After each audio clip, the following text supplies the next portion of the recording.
Kok kenapa Anda malah lari ke berwirausaha? Kita nggak bisa membuat-buat ya keahlian kita, kalau ada batasnya jangan dilampaui ya, dipaksakan. Kalau memang kita masih belum menguasai gitu, ya janganlah dulu.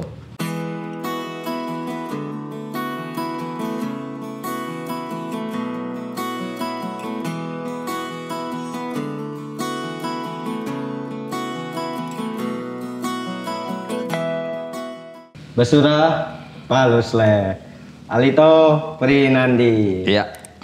Apa kabar, Bung? Bagus, sehat. Bagus, sehat.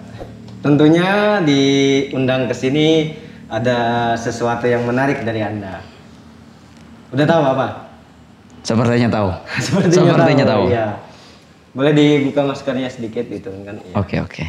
Biar pemirsanya kenal.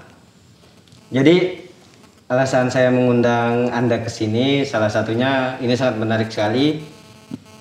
Anda seorang wirausaha dalam bidang kerajinan ya? Ya, bisa dibilang seperti itulah. Kerajinan apa tuh? Untuk sekarang kita berjalan di pembuatan parang kerja atau yang kita sebut dorong di lokal sini ya, golok. Golok. Udah lama? Kurang lebih untuk berjalan sebagai usaha itu 6 bulan inilah. 6 bulan. Ya kurang lebih. Tepatnya masih belum tahu kemarin. Oh iya. Ya. Ini saya jadi tertarik itu karena golok Anda viral di sosmed. Iya. Dan kayaknya kebanjiran order itu. Ya untuk sekarang syukurlah lumayan. Nah, awal juga kan kenapa kita bisa bergerak usaha di bagian golok atau parang kerja ini, ya setelah pandemi lah, kira-kira ya. Awal dari gelombang PHK, dulu kan karyawan sebuah perusahaan juga. Gara-gara pandemi kita kena efek juga. Nah, gelombang PHK, jadi ya namanya karena pandemi banyak perusahaan kan tutup lowongan. Nah jadi susah untuk cari kerja. Jadi awalnya alasan kenapa? Soalnya nggak ada alasan pasti harus, oh ini sudah cereng di otak kita bikin golok, enggak. Awalnya kita coba-coba aja, bikin posting di media sosial Facebook. Taunya wah banyak yang tertarik. Iya. Dalam pikiran juga, kenapa kita nggak coba? Namanya tengah pandemi kita coba survive, buat bertahan untuk keuangan. Itu alasan pertama. Nah, untuk kedua, yang pasti karena ada hobi. Ya, hobi itu sambil juga. Nah, dua alasan itu yang anggap kuat bagi saya sendiri. Nggak malu, Bro? Malu, kalau dikatakan malu ya enggak lah. Untuk apa kita malu? Iya. Selama kegiatan, aktivitas kita positif, kita kenapa harus malu? Nah, kecuali kalau kita melakukan hal-hal negatif, ya paham lah hal-hal negatif apa aja kan. Nah, itu boleh kita malu. Kalau untuk yang kegiatan positif, kreatif, kita berkarya, malah itu sebuah nilai plus lah bagi kita sendiri. Gitu. Ya gini kan kadang-kadang orang banyak berpikir ketika dia ini dikasih tahu dulu bahwa Alito ini adalah salah satu alma mater, ya alumni lah. Ya, salah satu, pernah pakai alma mater juga bilang gitu kalau kampus ya, kan. Salah satu alma mater dari UPR. Ya. Di jurusan mana? Saya dulu ngambil di pendidikan teknik mesin, FKIP. FKIP. UPR. Jadi kalau bisa dikatakan titelnya SPD ya? Ya SPD. Ya guru. Ya. Kok jadi kalau istilah kasarnya tukang parang, karena kan orang berpikiran ketika orang punya pendidikan yang tinggi, idealnya itu kerjanya di kantoran atau kalau guru ya jadi guru. Kok kenapa Anda malah lari ke berwirausaha? Itu tadi ya, soalnya peluang sih, peluang kerja. Karena bagi saya nggak muluk-muluk kalau urusan kerja. Yang pertama kalau kita ada menghasil ya kerja, nggak mesti harus sesuai ijazah. Nah, pertama gitu. Habis itu kedua kita juga untuk itu tadi peluangnya kenapa? Untuk pendidikan teknik mesin kan ya mungkin minim lah untuk bisa dapat sebagai tenaga pengajar. Soalnya kapasitas juga terbatas. Kadang-kadang untuk SMK kan, untuk satu jurusan mungkin dia cuma 1 atau 2 guru. Nah itu pun untuk kita di sini kan cuma yang jurusan mesin SMK 1 Raren, sama SMK 2 atau 1 Tamiang Layang. Nah itu kalau nggak salah, semua kemarin awal-awal lulus juga sudah penuh. Jadi ya daripada harap-harap tunggu-tunggu atau gimana, ya kita cobalah peruntungan di kerjaan lain gitu. Ya masuk perusahaan sudah pernah, tenaga kontrak juga sudah pernah. Ya sebenarnya itu peluang aja sih, daripada kita cuma duduk nganggur diam tidur aja di rumah kan. Banyak hal-hal selain sebelumnya juga. Selain bikin parang waktu itu kita anggap tanda kutip nganggur lah. Nah sebelumnya kita pernah coba di servis HP juga. Nah, tapi ya itu kendalanya gimana? Saya nggak buka ponsel, itu pertama. Nah, jadi untuk peluang guide pelanggan itu jadi rada susah. Soalnya kita paling cuma dari kerabat, teman yang kenal aja. Nah setelah dari agak lama lah, nggak juga terlalu lama, oke sekitar 1 tahun 2 tahun dari awal lulus coba servis HP itu, nah kita ke perusahaan jadi untuk servis kita tinggal. Nah, tapi untuk servis ya sekarang kalau dibilang itu kita sudah nggak update, saya sudah nggak update, sudah teknologinya sudah berkembang kan, saya ketinggalan. Jadi untuk servis berat mungkin saya cancel. Nah, itulah sebenarnya untuk peluang aja sih. Dari untuk ijazah atau pendidikan dengan kerja yang gak mesti harus sinkron. Itu bagi saya, menurut saya. Nah, itu aja. Antara ijazah atau latar belakang pendidikan dengan pekerjaan gak sinkron, berarti Anda mungkin bisa mengatakan wajib nggak belajar atau sekolah? Wajib. Kalau menurut saya wajib. Pendidikan memang siapapun itu wajib. Nah, soalnya kalau kenapa juga kita nggak punya pendidikan juga susah. Nah kayak contoh kita kan cuma bisa belajar dari kalangan sendiri. Ya pengalaman kita juga mungkin cuma di sekitar lingkungan kita di situ saja. Nah kalau kita sekolah jauh merantau dari tempat, nah pengalaman kita otomatis itu lebih luas. Nggak mesti kita dapat pendidikan, dapat pembelajaran itu harusnya di kampus, di sekolah, nggak juga. Nah, kita kan dari lingkungannya. Misalnya kita di Ampah, lingkungan Ampah kebiasaannya dengan di Banjarmasin atau Palangkaraya kan jelas beda. Nah dari situlah pengalaman utamanya kita ambil.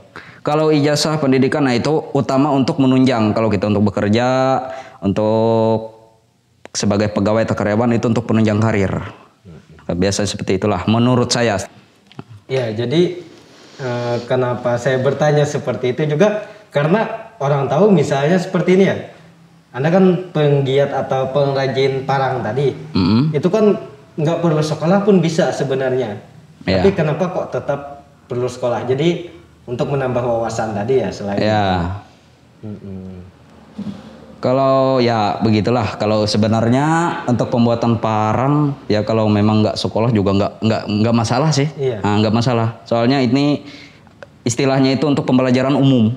Nah siapa saja non kalangan atau kalangan apapun itu bisa untuk mempelajari. Tergantung niat dan bakat kita sendiri.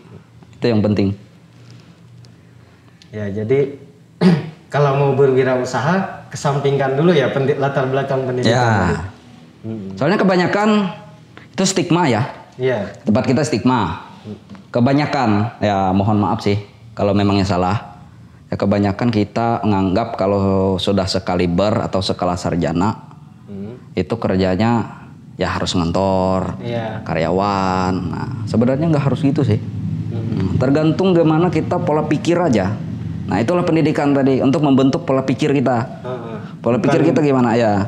Bukan berarti kita selama ini kan kerja sampai belajar atau menempuh pendidikan sampai jenjang yang tinggi. Nanti cita-citanya mau kerja di tempat ini kan, kebanyakan itu. Sedangkan kita tahu lahan pekerjaan di tempat kita juga sempit. Ya, terbatas. Terbatas, betul. Apalagi zaman Covid ini banyak. Kalau bisa kita sekreatif mungkin, seperti Anda kan membuat parang atau golok tadi, bahkan ada nilai positifnya juga, salah satunya yaitu melestarikan budaya kita ya. Iya, betul.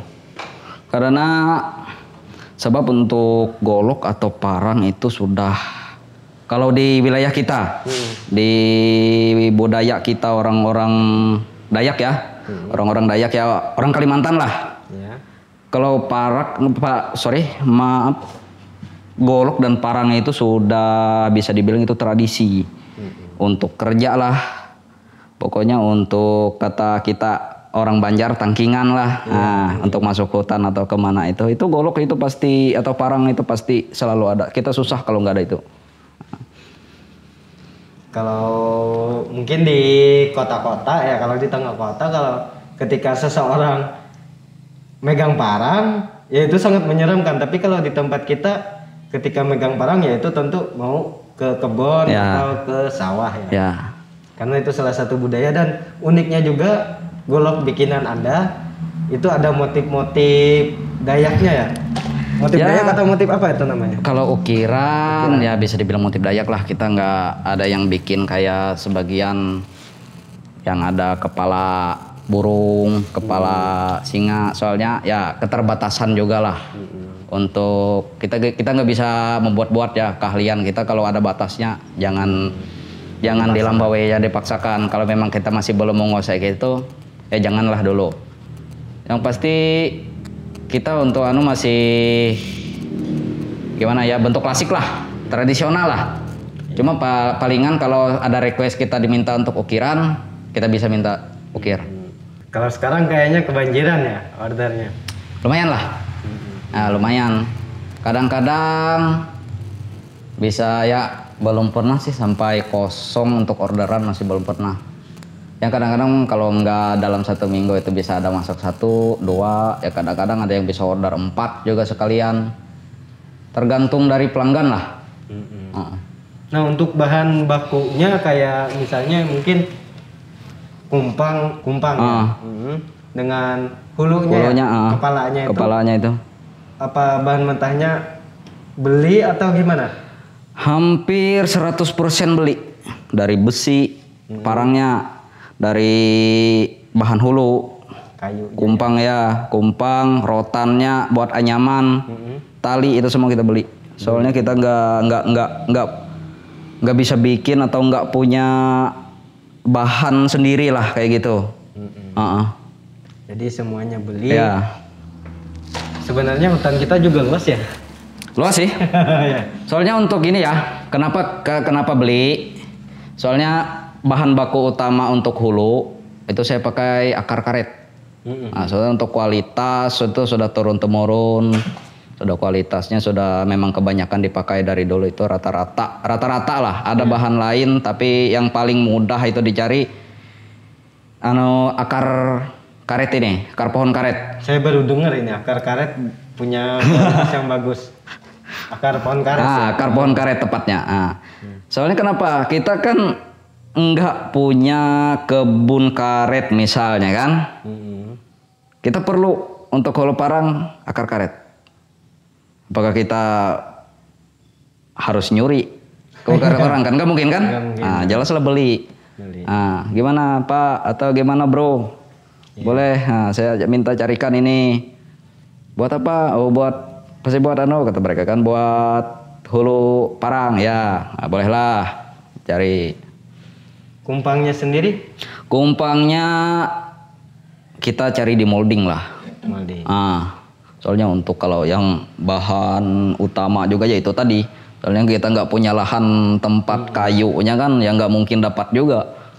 Kalau molding kan kita bisa pilih mau kayu apa. Tapi yang kebiasaan ya kayu kayak yang umum digunakan buat parang itu, kalau kita bilang di sini itu kayu irat. Kayu irat. Ya. Kalau bahasa Indonesia sih, tahu masih apa itu irat dalam bahasa Indonesia, masih belum tahu sebutan lah.